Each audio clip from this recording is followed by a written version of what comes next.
So will we ever experience a seller's market like we did the past 6 months in Milton?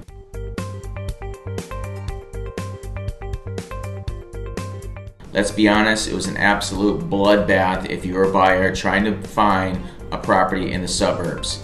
The reason, obviously, we had extremely low rates. There was very, very little, absolutely no inventory to pick from. We had a lot of the buyers escaping from the city. They needed more space. They were sick of having a kid or 2 kids or one on its way on their 2-bedroom, 1,000 square foot condo in the city. So they needed something much bigger, a yard, more space. So hence the reason why we received so many offers well above the list price.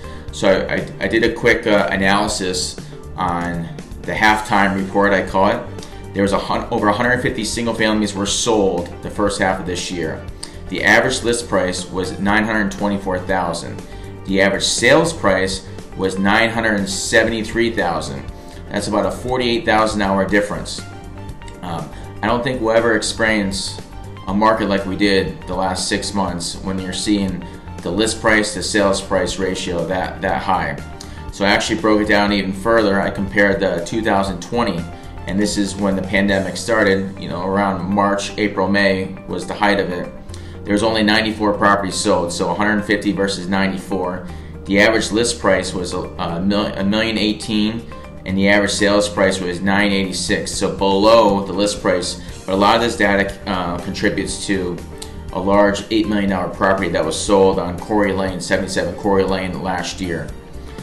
So then I was intrigued and I was pretty interested, so I compared it to 2019.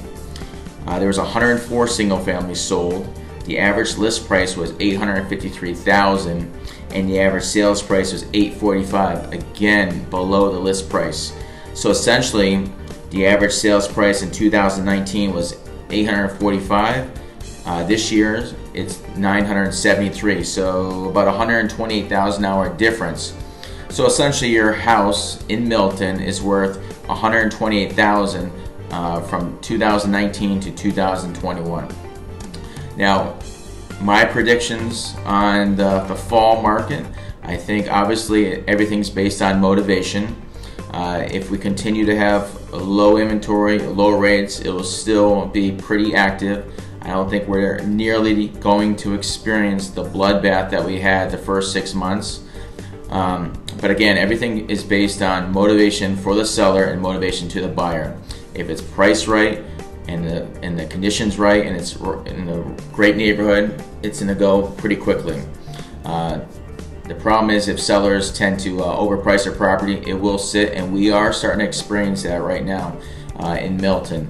So if you have any questions about the market, if you know anybody who's thinking about buying or selling, please reach out. Love to help.